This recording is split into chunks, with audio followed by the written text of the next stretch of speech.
আসসালামু আলাইকুম বন্ধুরা, আজকের ভিডিওতে আমরা জানবো একটি ইউনানি ঔষধ সম্পর্কে, যার নাম হচ্ছে ভাইরাস বা হাব্বে ইমুনিস।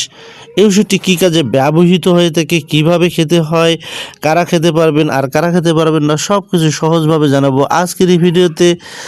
তাই ভিডিওটি স্কিপ না করে সম্পূর্ণ ভিডিওটি আমাদের সাথে থাকুন এবং যারা এখনও মেডিসিন সার্ভিস 24 চ্যানেলটি সাবস্ক্রাইব করে দিন, সো বন্ধুরা এখনই এই চ্যানেলটি সাবস্ক্রাইব করে দিন। ভাইরাস হলো একটি ইউনানি মেডিসিন যা বাংলাদেশের রেড রোজ ল্যাবরেটরিজ লিমিটেড তৈরি করেছে। এটি সাধারণত শরীরে কিছু ভাইরাল বা মৌসুমী সমস্যার ক্ষেত্রে ব্যবহার করা হয়ে থাকে। এই ঔষধটি সাধারণত যে সকল সমস্যায় ডাক্তাররা দিয়ে থাকেন তার মধ্যে অন্যতম হলো শরীরের দুর্বলতা কমাতে, সর্দি কাশি বা হালকা ভাইরাল সমস্যায় রোগ প্রতিরোধ ক্ষমতা বাড়াতে সহায়ক হিসাবে, এছাড়াও মৌসুমী জ্বর বা ঠান্ডাজনিত অস্বস্তি দূর করার জন্য।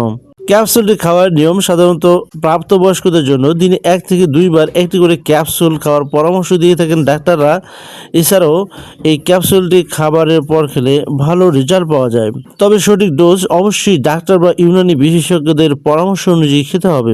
ঔষধ খাওয়ার আগে কিছু বিষয় মাথায় রাখা জরুরি। গর্ভবতী বা স্তন্যদানকারী মায়েরা, ছোট শিশু বা যাদের দীর্ঘমেয়াদী রোগ আছে তারা এই ওষুধটি খাওয়ার আগে অবশ্যই ডাক্তারের সাথে পরামর্শ করে নেবেন। ভাইরাস ক্যাপসুলটির কোনো পার্শ্ব প্রতিক্রিয়া আছে কিনা? সাধারণত ইউনানি ঔষধে পার্শ্ব প্রতিক্রিয়া কম দেখা যায়, তবে কারো কারো ক্ষেত্রে হালকা পেটের সমস্যা বা অ্যালার্জি দেখা দিতে পারে। এ ধরনের সমস্যা হতে পারে।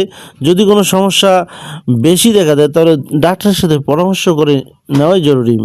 সম্মানিত ভিউয়ার্স, নিজে নিজে দীর্ঘদিন ব্যবহার করবেন না, অন্য কারো পরামর্শ ওষুধ শুরু অথবা বন্ধ করবেন না। সবসময় আপনার শারীরিক অবস্থার উপর ভিত্তি করে সঠিক চিকিৎসা নেওয়া সবথেকে গুরুত্বপূর্ণ বিষয় এবং ডাক্তারের পরামর্শ নিয়ে ব্যবহার করতে হবে।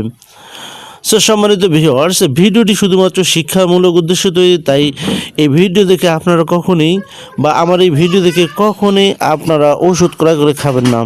সম্মানিত ভিউয়ার্স, ভিডিওটি যদি আপনার ভালো লাগে তাহলে লাইক দিন, শেয়ার করুন এবং এমন স্বাস্থ্য সম্পর্কিত তথ্য পেতে চ্যানেলটিকে সাবস্ক্রাইব করে দিন।